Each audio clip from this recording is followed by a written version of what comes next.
Hello everyone, my name is Kylie and I will be presenting my research project on the systematic review I undertook that looked at the effectiveness of group-based exercise programs for people with stroke. Stroke is a major cause of death and continues to be a leading cause of enduring disability in Australians. It is disabling in the way that it has the ability to impact on all aspects of an individual's life in such a sudden manner. In 2009, approximately 381,400 Australians suffered some form of stroke. Of those who survived the stroke, 35% of those live with at least one functional-based deficit. A decline in cardiovascular and neuromuscular capacity will often occur, causing a loss of balance, mobility, and muscle weakness, and therefore causes a number of ADL limitations. Although these neurological deficits tend to be considered permanent or long-term, rehabilitation forms an important part of patient care. Current literature suggests the use of individualized exercise settings increases aerobic capacity and gait-specific indicators, and therefore overall functionality improvements. Gordon Wilkes and McCaw-Binns recorded significant functional improvements following a 12-week walking program compared against usual care interventions. Progressive resistance training, balance training, and bodyweight supported treadmill training provided in individualized settings have also displayed increases in functional outcomes, including the 6-minute walk test, timed up and go, and isokinetic muscle strength. In contrast to these findings, much literature has also found no significant differences in function of stroke patients after participating in some form of functional-based exercise in an individual setting compared to usual care.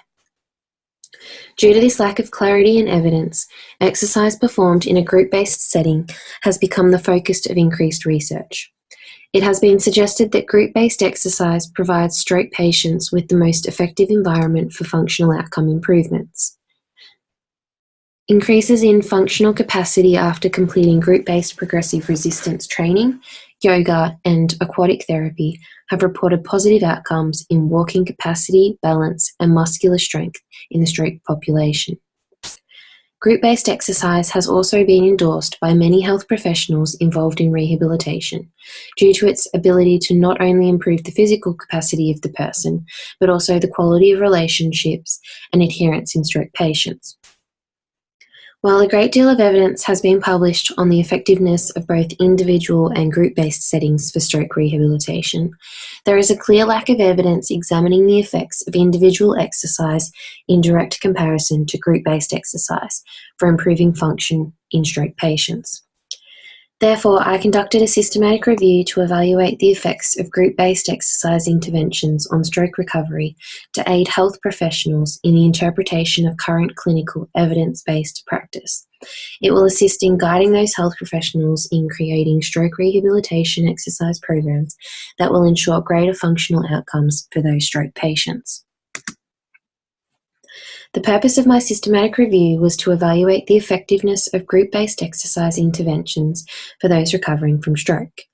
Changes in cardiovascular fitness, balance, and lower limb strength were used to determine if functional improvements were made in a group stroke rehabilitation setting. Functional ability was the dependent variable, with the independent variable being the setting of the exercise program. I defined functional ability as possessing adequate cardiorespiratory fitness, mobility, and lower limb strength to complete ADLs. The specific objective of the review involved measuring changes in functional capacity using the 6-minute walk test, timed up and go, and isokinetic strength testing. It was hypothesized that group-based exercise interventions would have a positive effect on functional ability in those recovering from stroke when compared to individual-based exercise. I used a 2-step search strategy to collect relevant articles for the systematic review. 4 electronic databases, so CINAHL, Medline, Embase, and the Cochrane Library, were searched for relevant RCTs.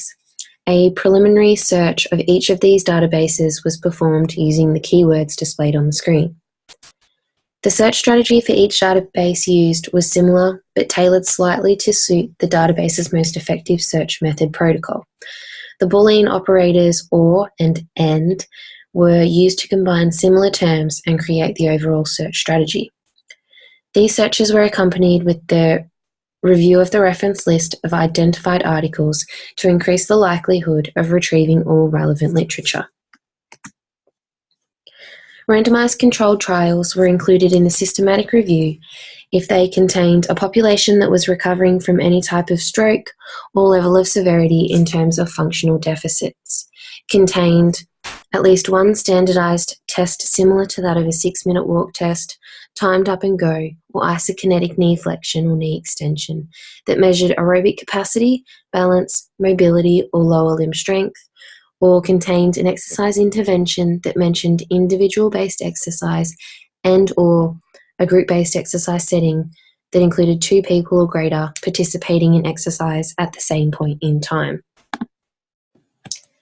Articles were excluded if they were published in languages other than English, made no reference to exercise and its effect on the functional capacity of a stroke patient, measured functional capacity using electronic-based interventions or non-exercise assessments, including questionnaires, included child participants recovering from stroke, children were classed as those under the age of 18 years, or articles that included stroke participants that no longer experienced at least one stroke-related functional deficit.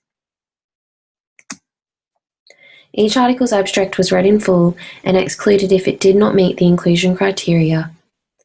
Each study was then categorised into either individual-based exercise or group-based exercise interventions.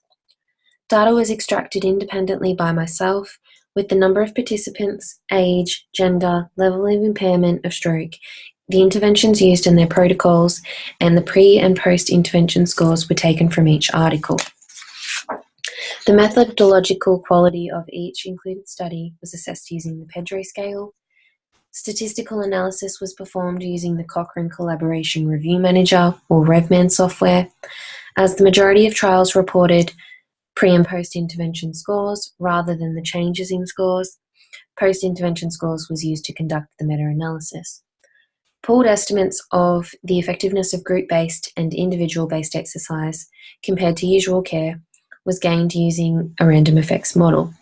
As the same tests were used to measure functional outcomes, effect sizes were reported as mean difference and 95% confidence intervals.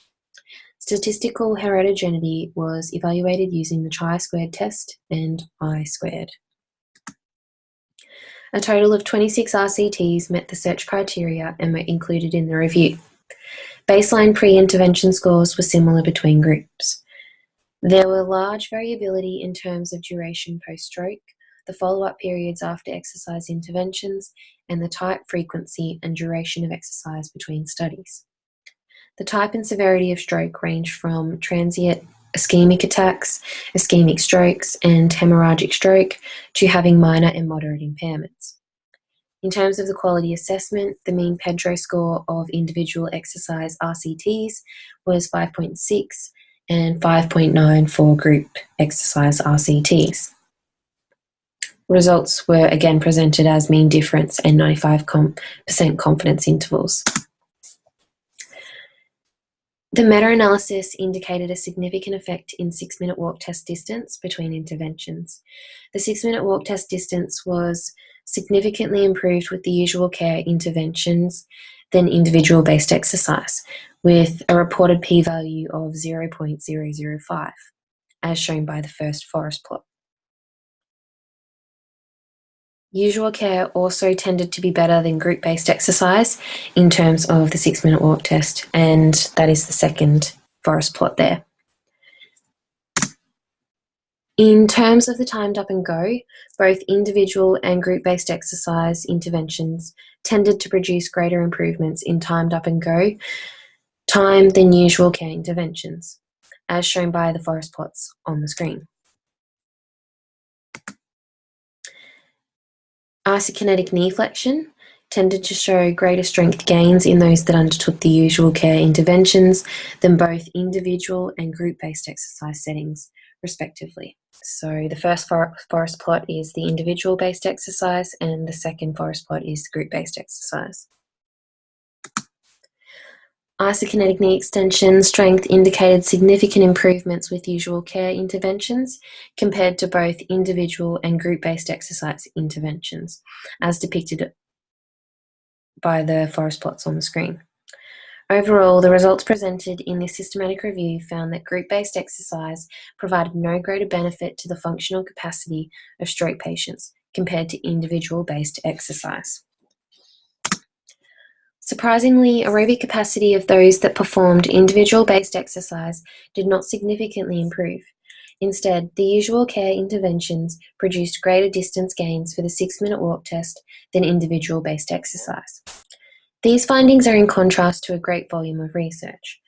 Trieger and associates reported significant improvements in the 6-minute walk test distance of stroke patients who completed an individual home-based exercise program when compared to physiotherapy usual care.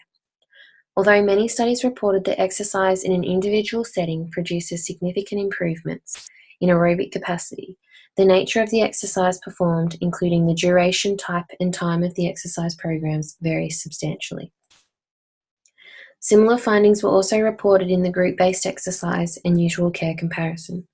Although the differences were not statistically significant, usual care was again reported as producing greater improvements in 6-minute walk test distance and therefore aerobic capacity compared to group-based exercise. These findings were again in contrast to current literature. Pang and associates reported significant improvements in aerobic capacity as measured by the 6-minute walk test after completing 19 weeks of group cardiovascular fitness and mobility training compared to usual care. Improvements gained in aerobic capacity in any setting of exercise is meaningful due to an estimated 80% of stroke survivors experiencing a pronounced lack of walking endurance and subsequent lack of functionality after stroke. Consistent with other literature, the review found that both individual and group-based exercise produced faster timed up and go times than usual care. Morris and associates reported individual progressive resistance training produced increased lower limb strength and mobility and therefore timed up and go time improvements when compared to usual care. The combination of mobility and lower limb strength training has proved to be the most effective intervention for functionality improvements. Individual-based exercise and group-based exercise reported no significant improvement in lower limb muscle strength when compared to usual care. In fact, isokinetic knee extension reported significant improvements in strength after performing usual care compared to group-based exercise. Similarly, isokinetic knee flexion for both individual and group-based settings, as well as knee extension for individual-based exercise, tended to show greater improvement after usual care when compared to either exercise interventions. As with the previous findings of the review, results are in contrast to common literature findings. Yang and associates reported an improvement in knee strength of both flexor and extensor muscles after the completion of a 4-week group-based, task-oriented resistance program compared to usual care. Knee extension has a more important role in predicting the functional capacity of a stroke survivor in terms of their walking capabilities and community ambulation. In the current review, individual or group-based exercise produced no greater improvement in muscle strength than usual care. This is significant in that muscle strength is an important aspect of adequate functional ability and something that most survivors lose as a result of their stroke. Walking speed and standing capacity also correlates with the level of strength of the knee extensors, as well as the extensor muscles of the hip and ankle. Therefore, greater emphasis should be placed on producing evidence that focuses on isokinetic knee extension in stroke rehabilitation. So this systematic review displayed several limitations. Firstly, I was the only reviewer involved in the literature search, subsequent study selection and inclusion process, as well as data collection and extraction phases. Therefore, a selection and evaluation bias may be present in the review. Ideally, I would have had at least one other independent reviewer involved to avoid these potential biases. In terms of the selection criteria, RCTs in languages other than English were excluded from the review. It is therefore possible that the review does not display a complete representation of the available literature on group-based exercise and individual exercise and its effects on functionality in stroke rehabilitation, and that could threaten the validity of the review. Another limitation of the review was the use of poor quality evidence. Of the 28 studies included in the review, only 8 studies were considered to be of high quality by the Pedro scale. However, the decision to include studies of varied quality was forced due to the limited studies that displayed a high quality of overall evidence. Therefore, the results gained may contain a high level of methodological bias and consequently impact on the quality of the review's findings. Furthermore, the resounding lack of evidence that examined the effect of individual-based exercise directly to group-based exercise in stroke patients was another limitation. This meant that a true comparison of the interventions could not be performed in a meta-analysis. In conclusion, group-based exercise did not provide greater improvement or benefit to the recovery of functional capacity in those with acute or chronic stroke when compared to individual-based exercise or usual care.